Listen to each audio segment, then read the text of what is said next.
The extension of the Obamacare subsidies, those expire in just a few weeks. Millions of Americans could lose a lot of money when their premiums go up.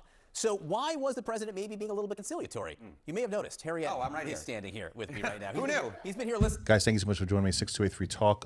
I'm John Soto. This is SotoCast. See, right out the gate, they're already, they're doing their CNN, their shtick. The Obamacare subsidies, what people don't understand is that, we have to subsidize this entire program, because if we don't, then it's burdensome to the people, which means it doesn't work. It means we shouldn't have it. Right? Why do we have to give this thing subsidies if it works? Why does the federal government have to foot the bill for and basically pay insurance companies to lower premiums? It's because the thing doesn't work. So that to the side, let's see what else they got to say. Listening to this entire conversation so far, CNN's chief data analyst right now, we talk about healthcare. Yeah. What do Americans say? How do Americans rate the president right now on the issue of healthcare? Just flat out awful. In fact, it's the worst of his major issues. I mean, just take a look here. It's according to the new AP North poll.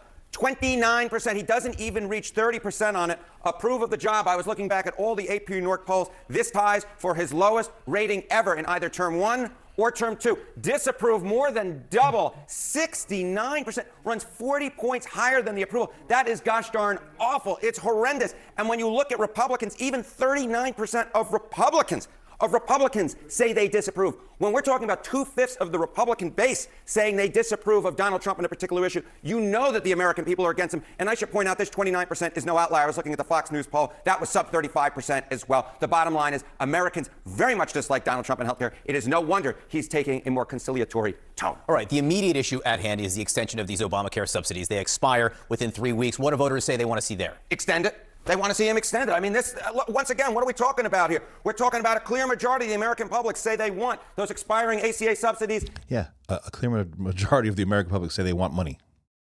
Yeah, that's a real shocker. We didn't think that was going to happen. We didn't think that a clear majority was going to want something that benefits them. The problem is, why is it necessary?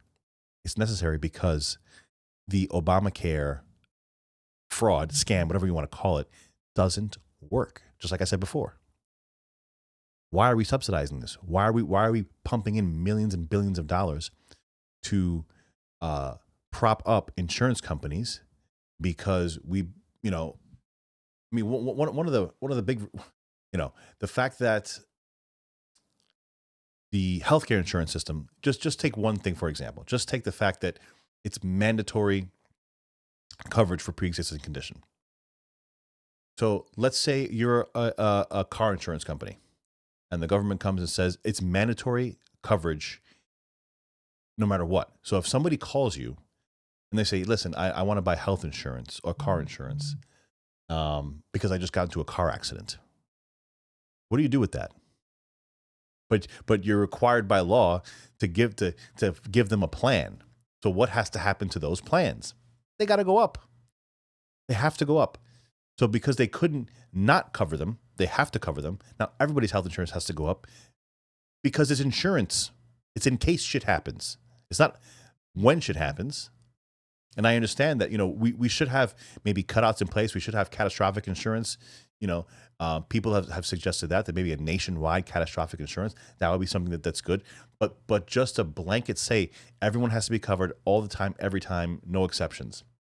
This is what you get. It's a mess. And I mean, it's being spun up and it's being, used as a wedge against Trump because, he's holding the bag right now. There's not much he can really do.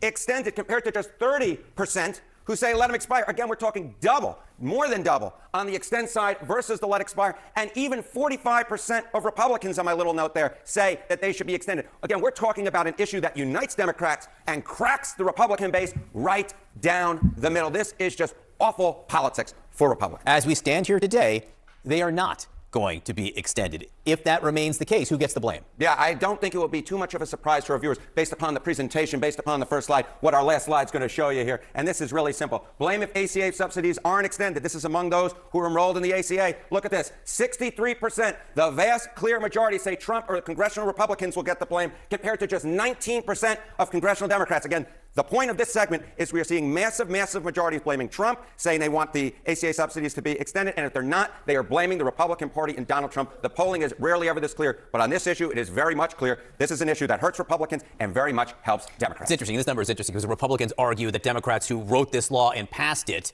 they did so. They were the ones who created the expiration date, right? So it's their fault, but American people don't seem to be buying it. No, they don't buy the Republican spin at all. I mean, it's not spin. How is it spin? You see, and this is like I generally like him. I think he's a little flamboyant, but he gets the point across. He's usually relatively fair. He speaks the numbers, whatever number he's given, if they're accurate or not. That part I don't know. But how is that spin? They put in a date for this stuff to expire, and now we're like, all right, yeah, it's going to expire. Okay. Like now, all of a sudden, and it's because we all know how the game is played. It's just keep giving everybody cash, keep giving everybody money, and you could say whatever you want that, people deserve health, need health. Okay, that's all fine and dandy. Then, but this doesn't work. It's obviously doesn't work. It's a system that is just it's gonna drive us bankrupt, and there has to be an alternative to this. What that is, I don't know. It was very important to me that I have health insurance for my family, so I sought out employment that had that as part of the deal. And because of that, obviously, when you're going to get really good health coverage through your employer, you have to factor in that you're going to get paid less because of the good benefit of good health coverage. So if that's something that's important to the average person, then maybe they have to look at it like that. Maybe they have to make some life-changing decisions that say, this is really important to me, so I'm going to try to maneuver my life in a way that I can achieve that. I can get that. Harriet, thank you. Thank you, John. The Senate rejected dueling bills to extend the Obamacare tax subsidies. Both the Republican and Democratic versions failed. But 4 Republicans did cross the aisle and support the Democratic bill, which extends the Obamacare subsidies for another 3 years. So is there hope for a compromise? Well, President Trump seems to think so. Tonight, he is signaling that he may be open to working with Democrats. What a nice group of Democrats. We do. We have a lot of Democrats, and we welcome you. Honestly, we do. And I think we're going to start working together on health care. I really predict that. Well, joining me now, a Democrat who Trump may want to work with, Georgia Senator and Pastor Raphael Warnock. Good evening, Senator. I'm happy to have you here and get your insight because everyone's asking about the fact that today's Democratic bill failed. So what happens now? Is there any hope of some deal in the Senate? Thank you so very much. Great to be here with you. Quite frankly, you should ask my Republican colleagues because we gave them 13 opportunities to prevent this huge spike in healthcare premiums for some 22 million Americans, many of them in red districts and in red states. They will see their healthcare premiums double on average. For some people, it will triple, others it will quadruple. And that's on top of having knocked 15 million Americans off of their health care by cutting $1 trillion out of Medicaid as they. But again, nobody asked the question, why? Why? So if we're pumping this money in, we're artificially creating a scenario where the market is not sustainable. So if the market is not sustainable, then it has to go through a correction. And that's just the nature of the beast. What ultimately has to happen. You continuing to prop this up, you're kicking the can down the road.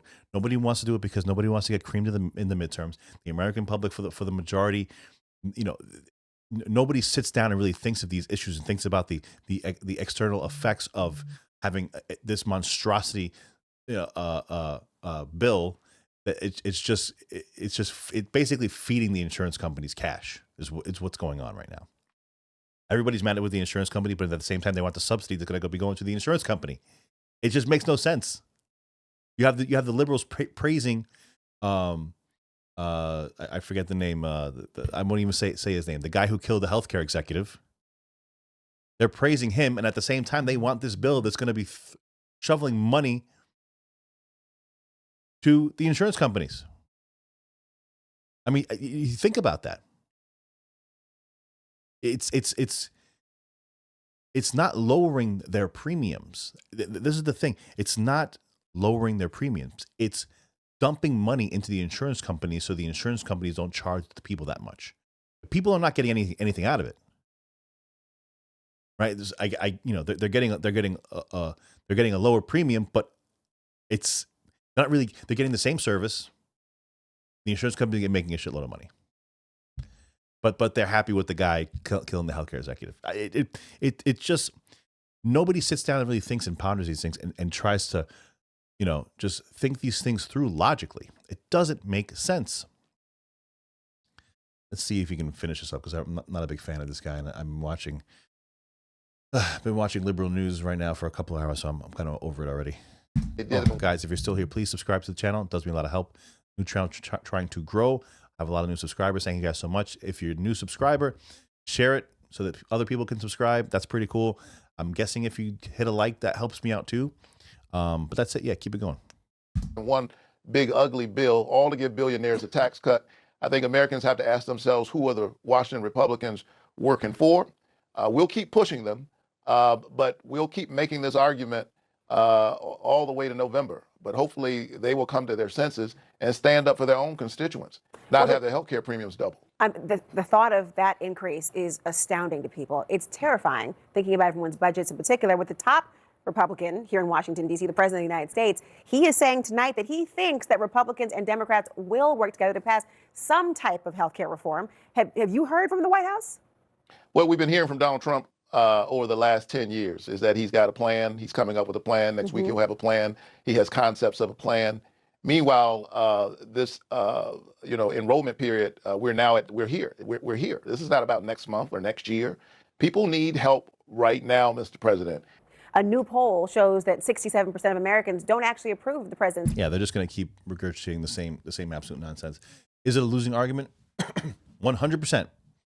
Because unfortunately, people have to start taking their medicine, and I don't mean that in a negative way. I don't mean that to disparage people that are worried that their premiums are going to go up or whatever. But it's just how do we just continue to keep doing this? Like at what point, do we just say enough is enough? I don't know. Again, I don't know what it looks like.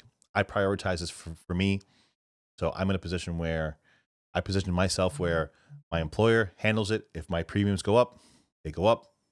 Everyone's premiums are going to go up. They're going to go up.